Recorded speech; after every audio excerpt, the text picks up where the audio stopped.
Hello, welcome back to Beboss Kitchen, and welcome to those of you who are new to my channel. I would like to ask, if you have not subscribed, to subscribe, leave me a comment, give me a thumbs up, and don't forget to click the notification bell. Today I want to make for you what is called a farmhouse pork and apple pie.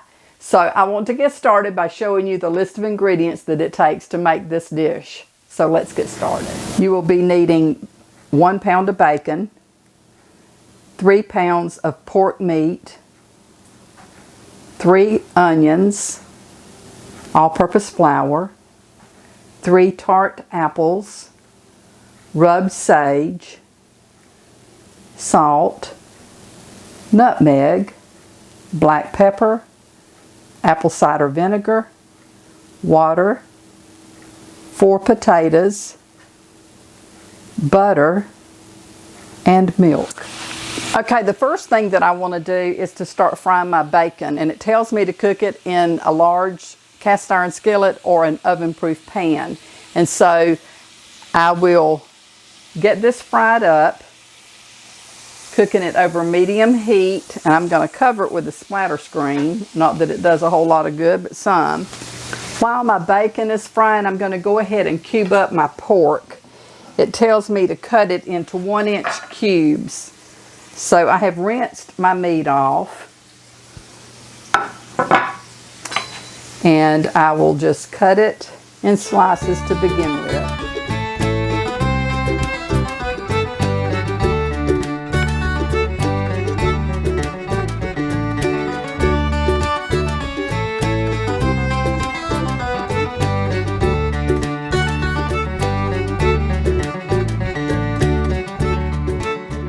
All right, my pork is all cubed, and I am frying the last bit of bacon.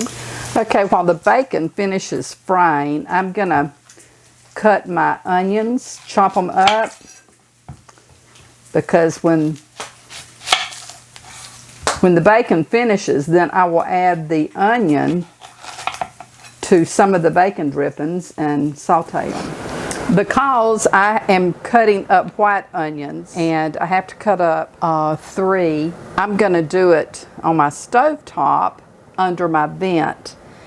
That keeps it from burning my eyes. So I will chop these. I thought about doing them in the food processor, but I think I would rather chop them by hand. I have just finished frying the bacon. And so now I have to reserve a couple of tablespoons of the bacon drippings and saute my onion in it. It's amazing to me that the vent evidently draws up all the fumes from these onions when you're dicing them, and it doesn't burn your eyes.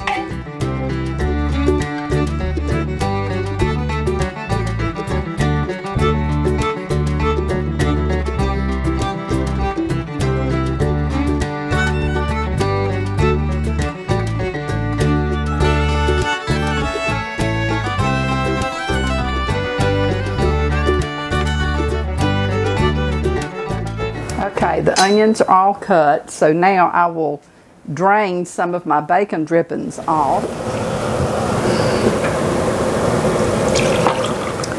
And now I will add 2 tablespoons back to my pan. Turn the heat on to medium-high. Okay, and now I will add my onions to this. Okay, I have to cook these until they're tender, which will take about 5 to 7 minutes to do that. So, okay, I think my onions are tender, and so now I'm going to take these up. I have my oven preheated to 350 degrees. So I've got it ready for whenever I finish this. It has to go in the oven, and it'll bake for about 2 hours, it says, or until the meat is done. Okay, now I have to toss my pork with flour. And so what I've done is put my flour in a bag, a Ziploc bag, and I'm just going to throw this in and shake it, just like the old days of shake and bake.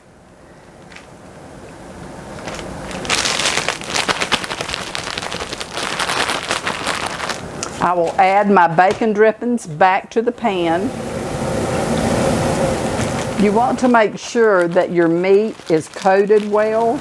And I'm going to add some meat to my drippings and just brown this.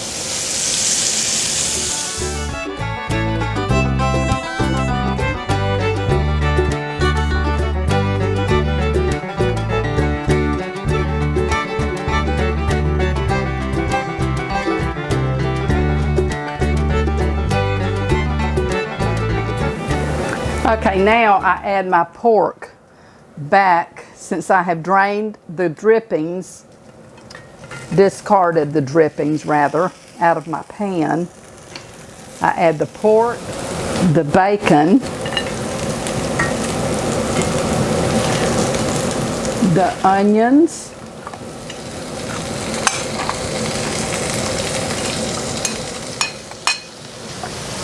my apples that I have chopped up, peeled and chopped,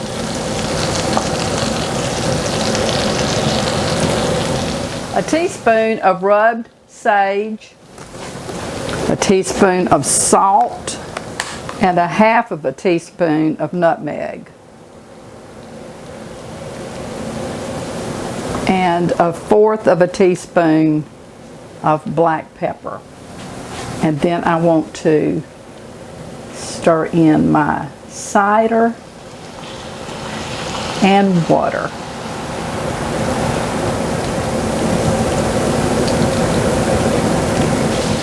And then I cover this and put it in my oven that's preheated to 350 degrees, and it will bake until the meat is done, which could take about 2 hours. And then I'll be back at that point. Okay, I have peeled, diced, and cooked my potatoes, and they're done. And so now I'm going to mash them, and I will add my butter to these, which is 3 tablespoons of butter. I'll post this recipe below in the description box. And I will add milk just to reach the consistency that I want them to be.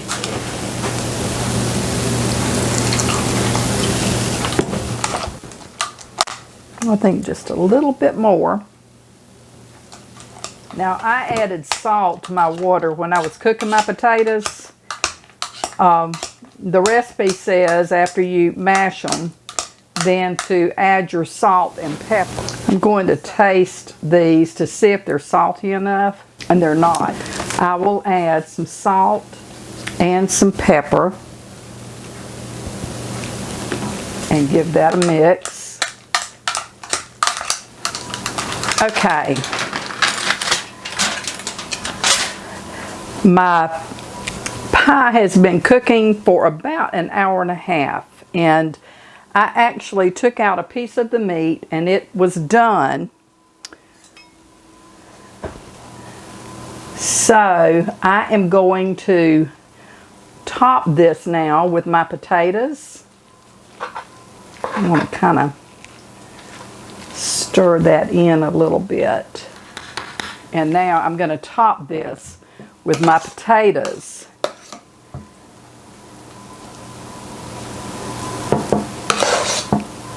I have my broiler heating up. I do hope this is good. I don't know. I've never made it. I know that comes as a surprise.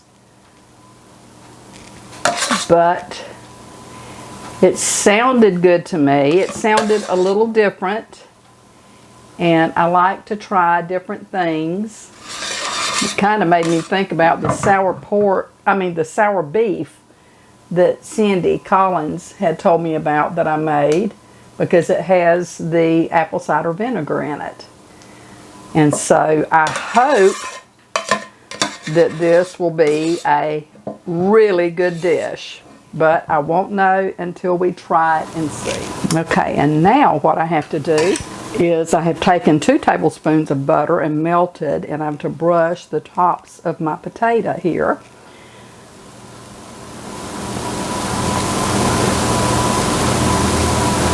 My granddaughter Ashley is coming back over this evening for dinner, and my son Ashley is also planning to eat. So I hope that they like this. Okay, so now I will set this back in the oven and let it brown, and then I'll bring it back out. Okay, my pie is done, and it is scorching hot. It was just bubbling and oozing out of the pan in the oven, but I think this is going to be really good. So now I'm going to chop up a little bit of parsley and sprinkle over the top just to give it a little bit of a garnish. Okay, and let's just sprinkle a little bit of this over the top. There you have it. Farmhouse pork and apple pie. Okay, I'm going to dip some up.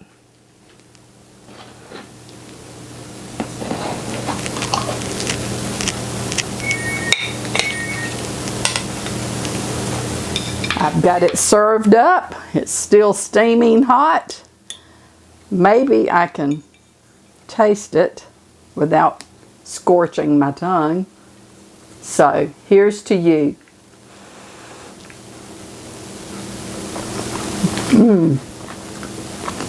That's good. That's different. That is very good. It's real, has a real twang to it. Between the apple cider vinegar and the Granny Smith apples that I used, gives it a real sharp flavor. But boy, that is really, really delicious. Farmhouse pork and apple pie. Try it. That is really good, y'all. I know I've already said that, but it is. I was a little bit leery. I thought, I don't know, that's a lot of vinegar, but it is really delicious. Well, that concludes this video, and I hope you have enjoyed watching, and I hope that you have a wonderful evening, as I am going to when my granddaughter gets here. But until the next time, I want to say, may the Lord bless and keep you and your family safe. And until we see each other again, you take care and have a wonderful day. And I'll see you really soon in another video. Bye.